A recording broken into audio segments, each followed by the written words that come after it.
mentioned earlier, it might have been before we started rolling the camera, the relevance of liberal studies, the arts, social and behavioral sciences. Oh, well, I and so mean, forth. as an So- academic, you'd understand that. Right. What liberal arts brings to you is curiosity, examples from history. It really makes your right brain work.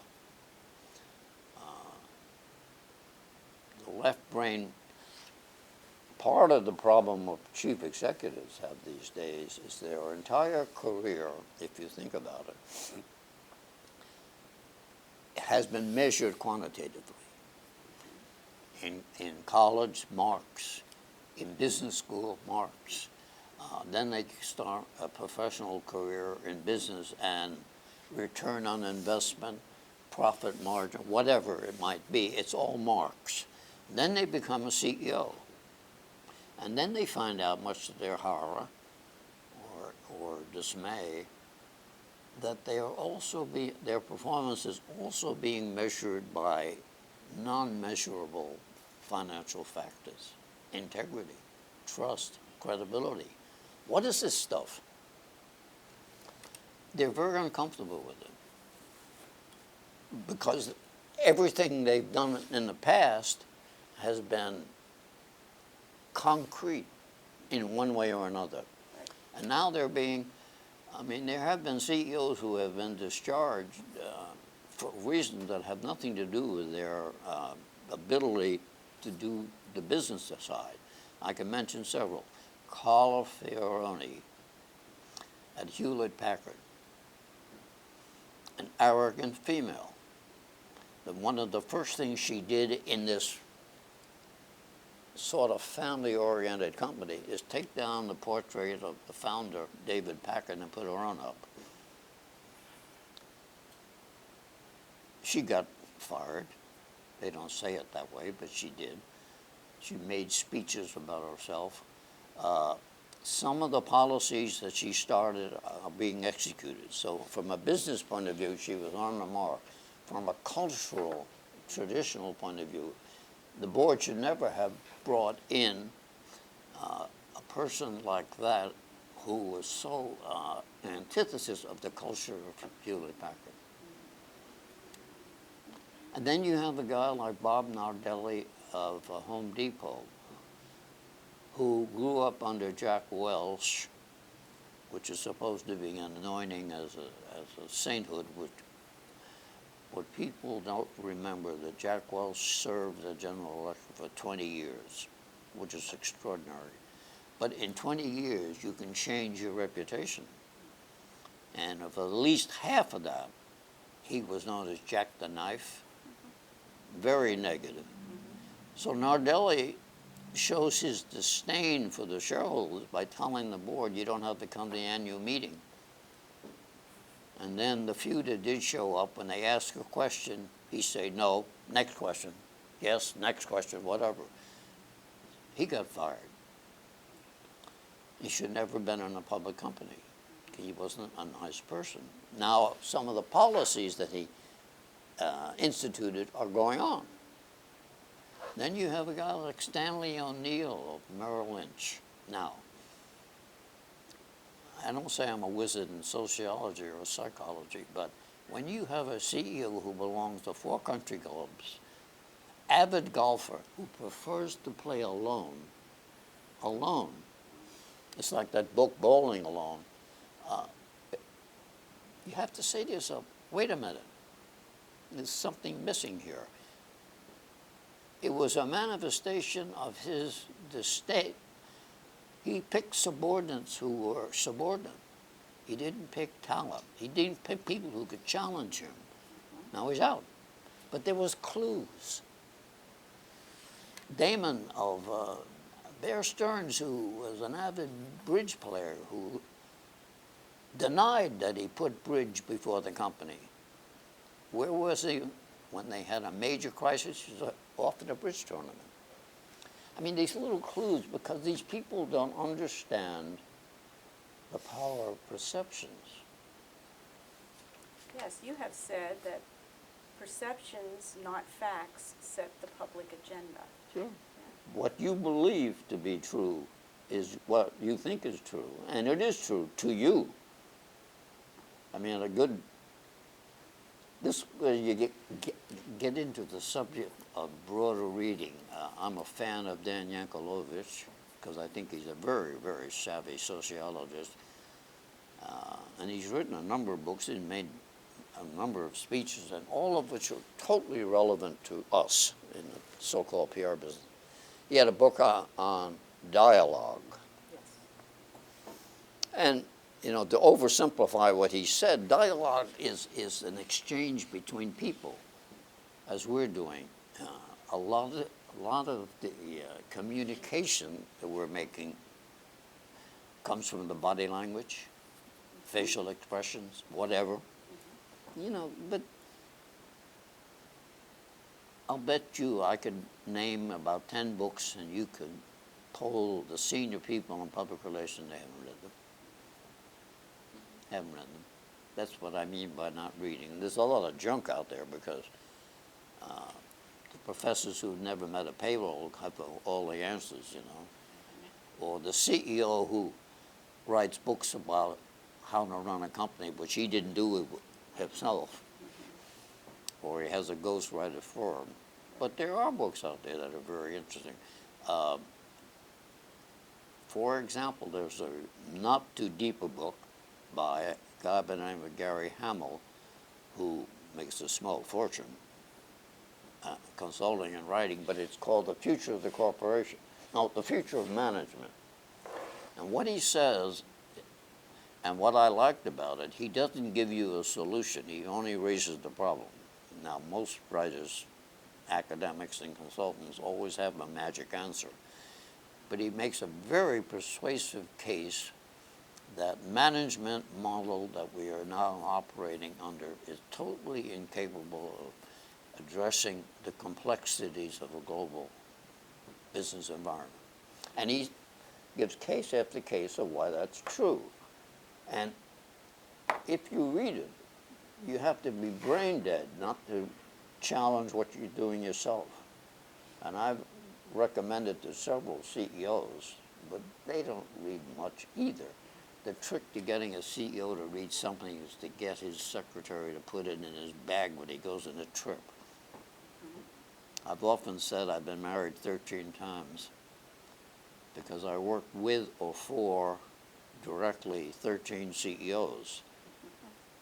And the people I worked on most were their secretaries because they can make or break you.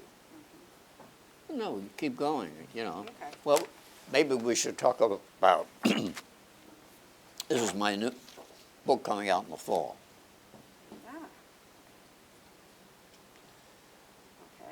Ah. Okay. Communication is a process, and it diminishes public relations.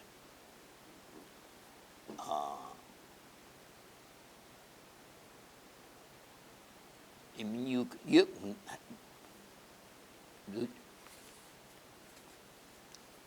be very successful in counseling without actually doing communications as it's defined now. You know, you're just talking to somebody and saying, don't do that. How do you measure advice given and taken to eliminate a problem that does not arise? Whereas if you hadn't given me advice, there would be all sorts of difficulty. That's public relations. And may not involve communication. Don't do it. Do not fire people before Thanksgiving or Christmas. And when you go and get a $15 million bonus or whatever. Harold Burson believes it too. He said, the adoption of communications as a synonym for public relations started the business on a slippery slope. And I agree totally. If you go through the page directory, you will find few titles that use the word public relations. these people who are the so-called elite of the field these days go to watering holes of Baker or Ton or Vail and listen to gurus talk about things that they have no involvement in. It's like fantasy baseball. It really is. It is their way of reinforcing their sense of self-worth. But then they go back to their day job and are pushing vitamins or something like that. They're not counseling. And the so-called PR seminar dropped the word PR because it was irrelevant. PR week is not really, it should be communications week, but there is a publication like that. But I think it has two disadvantages, one subtle and one very profound. It encourages senior corporate officers to think of the process as implementation, the public relations process. They don't make any distinction in their mind between public relations and communications. To them, it's all the same thing. It's media work, whatever it is. They never think of it, or rarely, think of it in terms of advice and counsel. The PR people, or the communicators, as they call themselves, are called in after the fact, not before the fact. Everybody communicates. There's no question about that. That broad application of the term to public relations, it just diminishes what public relations is. And as far as the practitioners are concerned, they love the cachet of public relations, but they call themselves communicators. Just look at their titles. It's where they get their kicks, I guess. I don't know. But it's what's going to happen, and that's what I wrote. This book covers the past, present, and what I foresee as the future of public relations. The world is so complex, and we've just read about it every day, that CEOs are going to need somebody at their side who can see the world through a different prism than the accustomed disciplines in a business. I mean, the legal, the accounting, the operational, the marketing people think in the terms of their own discipline, and they can be very excellent at it, but they do not go beyond it. Somebody has to be sitting there and saying, if you do it that way, Chief, you're going to create more problems than you're solving. Why? Well, because. So that's one thing. If the President of the United States has, and has a, I guess always have had, personal advisor to the President for foreign affairs, or whatever the title is, they're going to be in need and will be fulfilled by, not by PR people, tell me. Personal advisor to the President on public policy, or personal advisor to the Chief Executive on personal policy. It's going to come from liberal arts graduates. Maybe they can't sit down and write a white paper. Maybe they can't write a big speech. They're going to hire the communicators to do that. But they're going to sit there and, ideally, they should have no administrative duties, because that gets in the way. They should just be thinkers. Leonardo da Vinci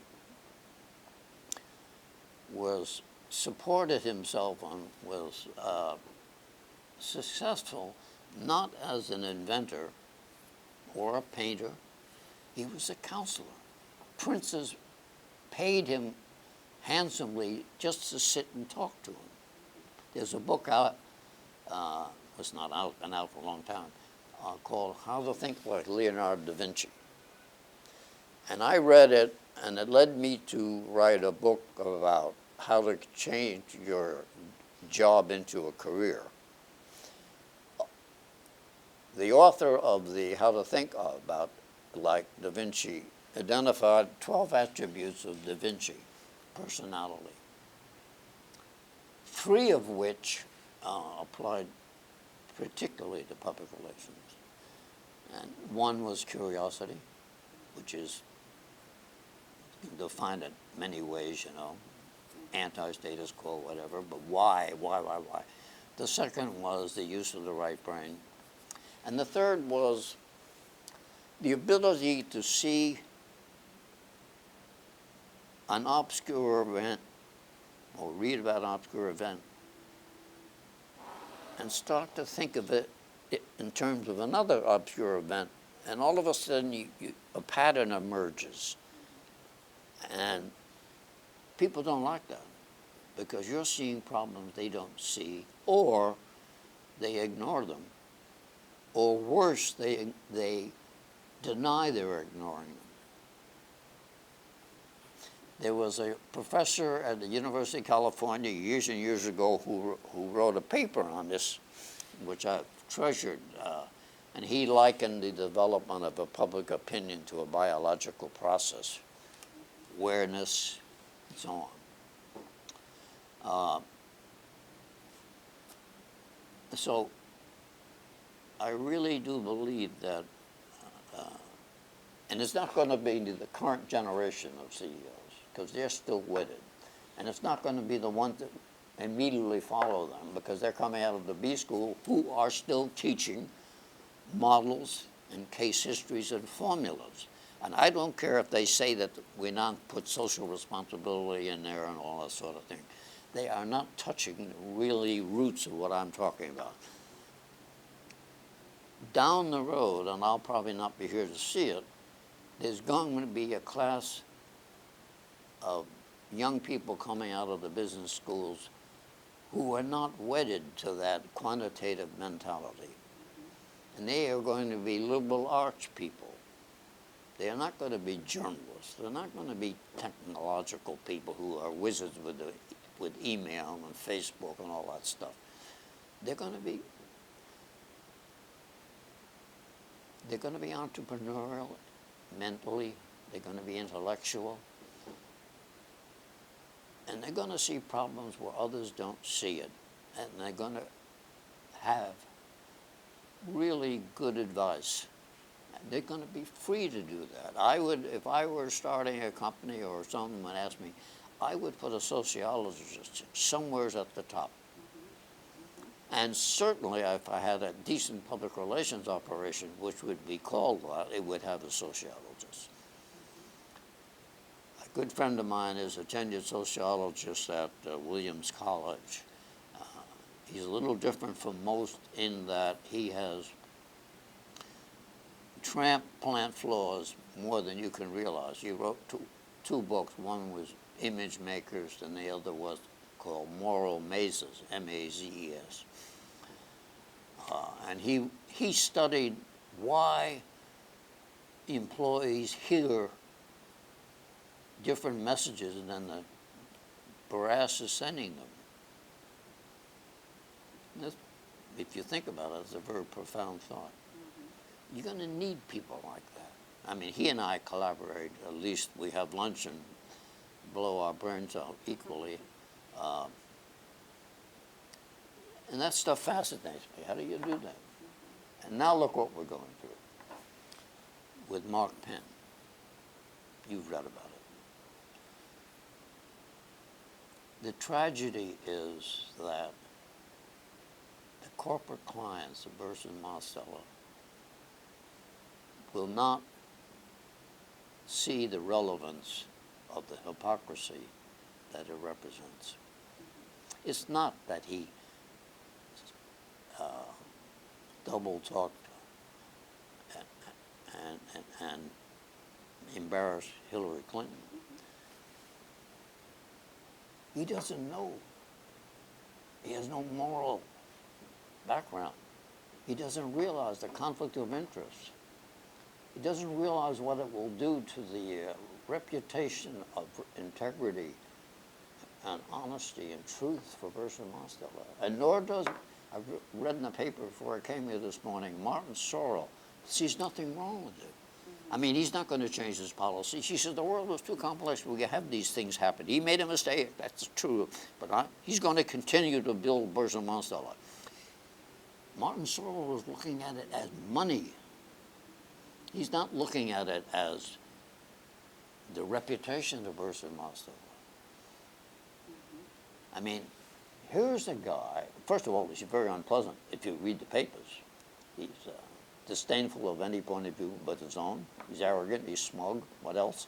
The people at the Hillary campaign hate him. The media hates him. And I can't believe the people at Bertha Mosteller love him, but I don't know.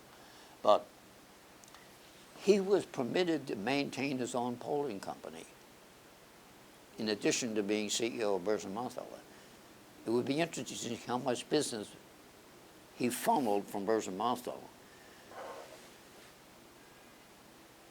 Where did the $13 million he got from Hillary go?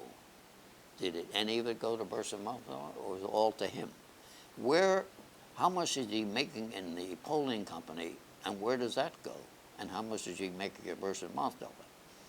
And Martin Sorrell, who is a very bright guy and has certainly made his critics into fan what he's done with WPP, you know, that company, he's a holding company.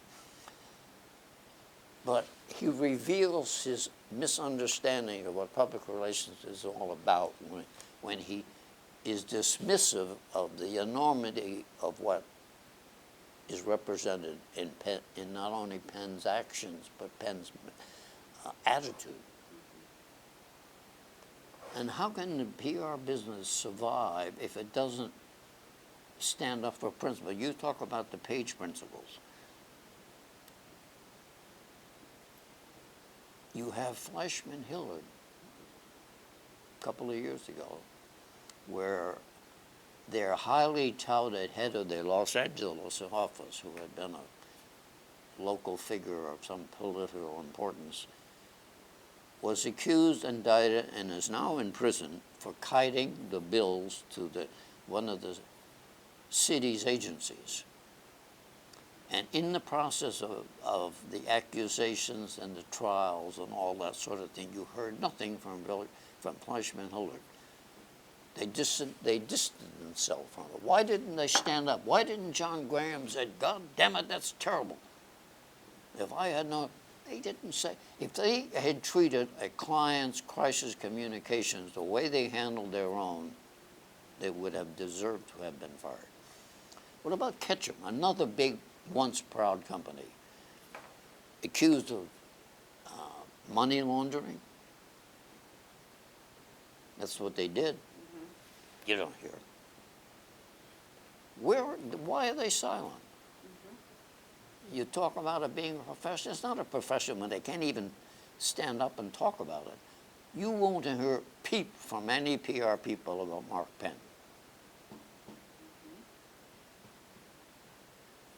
That is what annoys me and irritates me. Now, the last 8 or 9 or 10 years, I've been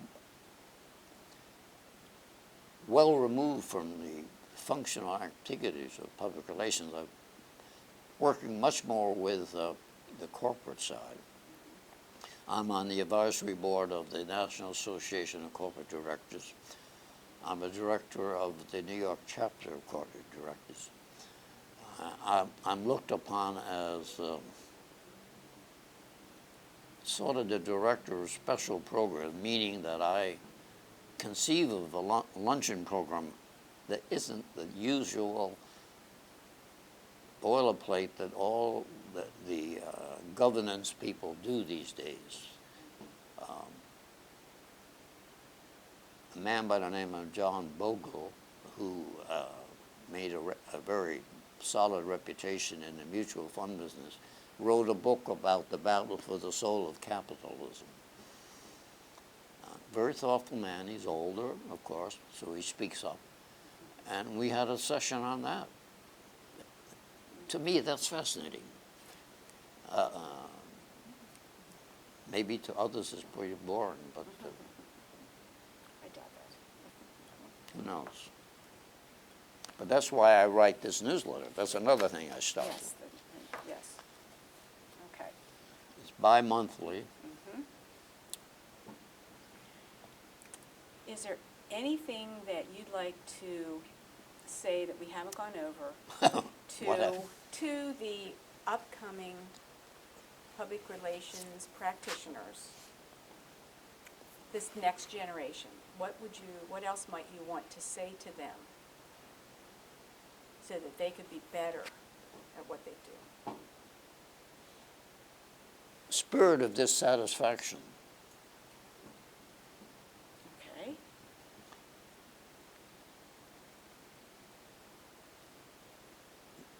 You know, don't be immobilized by temporary success, small perks, fancy titles. There's always a way to do it better, and it depends on what you personally want. And if ambition is an adjective and not a noun, you're going to have to earn it. By and large, public relations business is in the corporate world.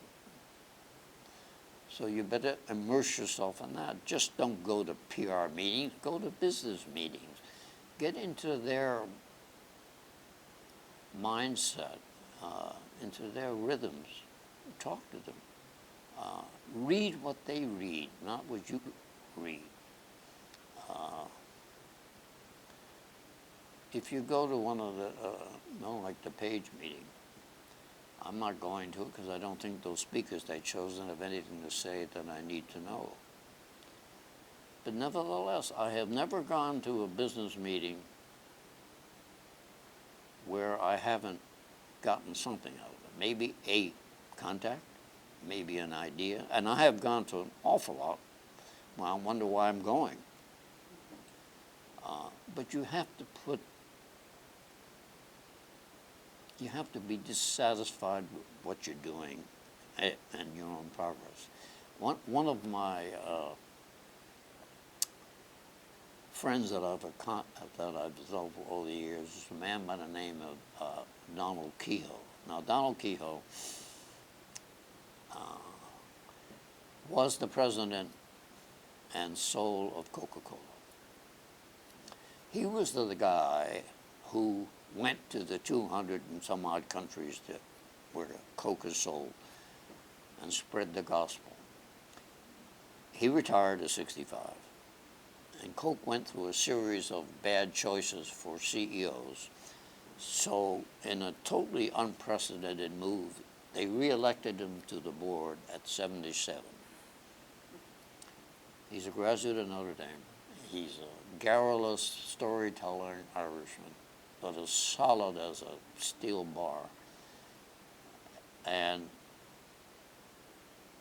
my daughter got involved in her husband's security business, and he has MS, so she was running it for a while. And I asked Don if he'd talk to her, and he graciously did. And what he said, she still walks on water from that meeting. He said, set down your own goals, what you really think you want to do, and look at them at least every couple of months and see how you're doing. And if you cheat, you're only cheating yourself. And I kind of do that unconsciously, you know.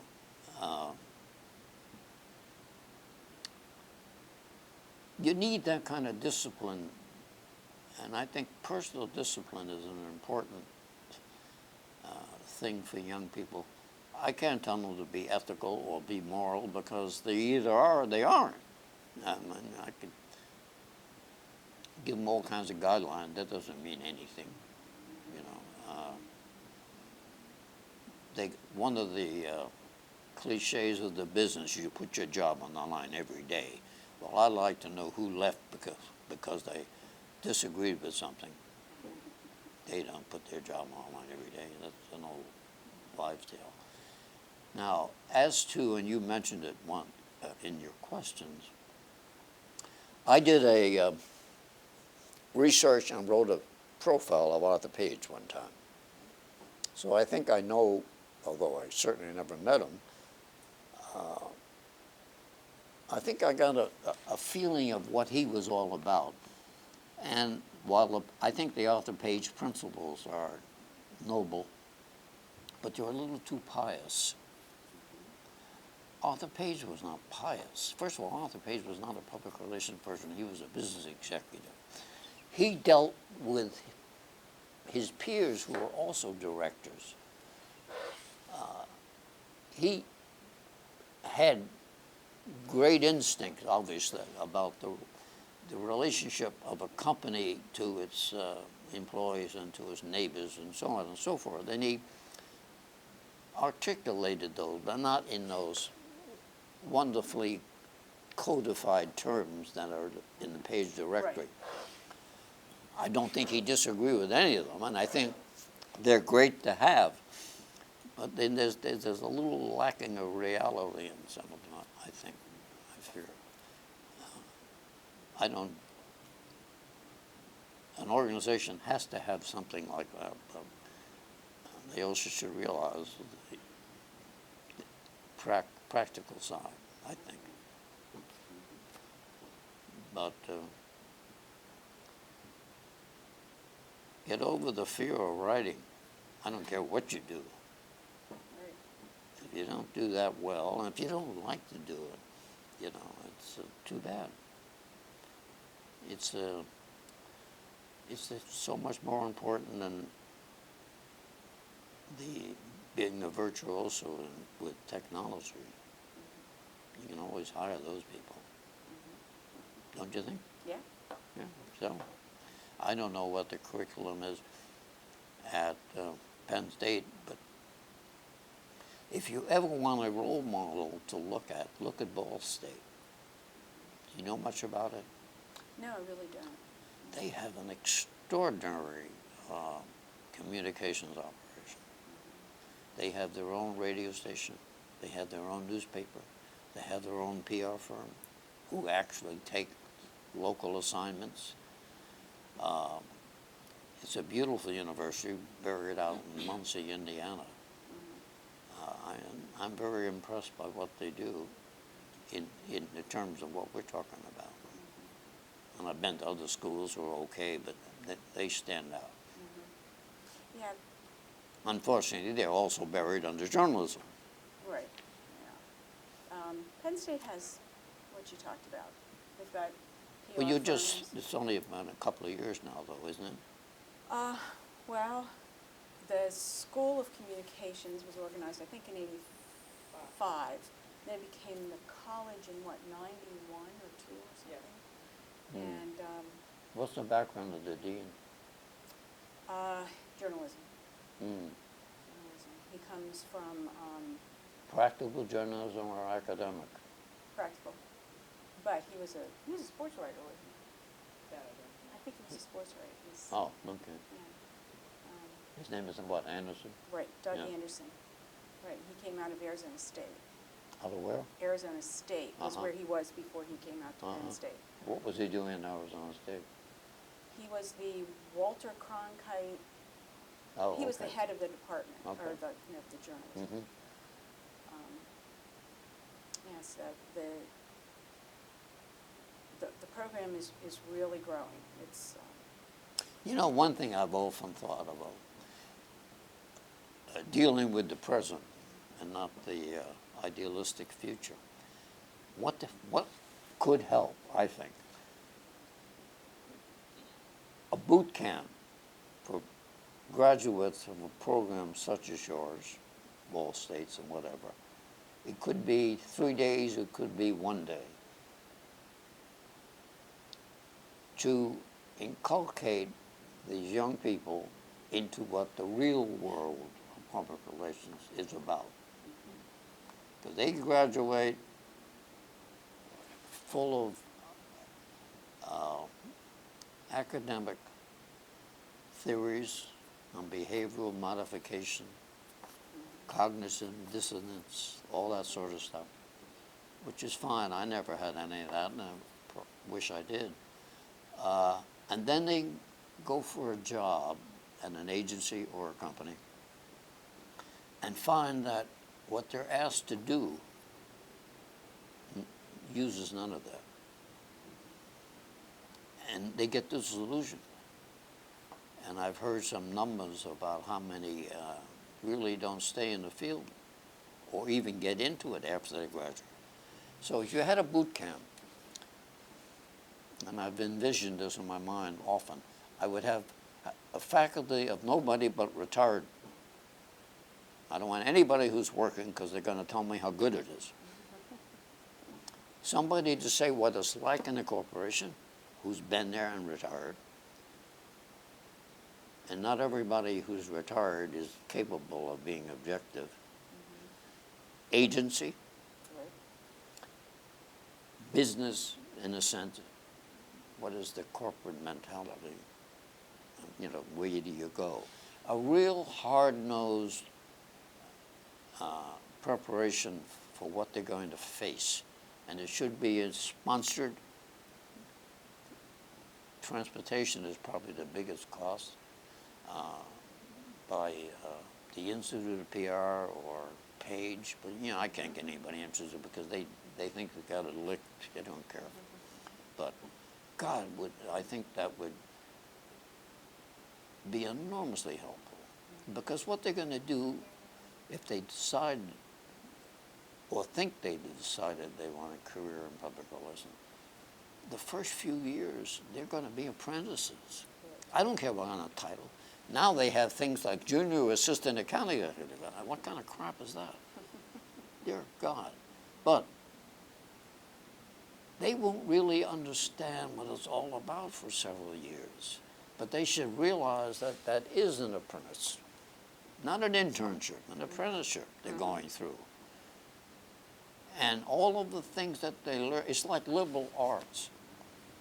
You don't immediately use it.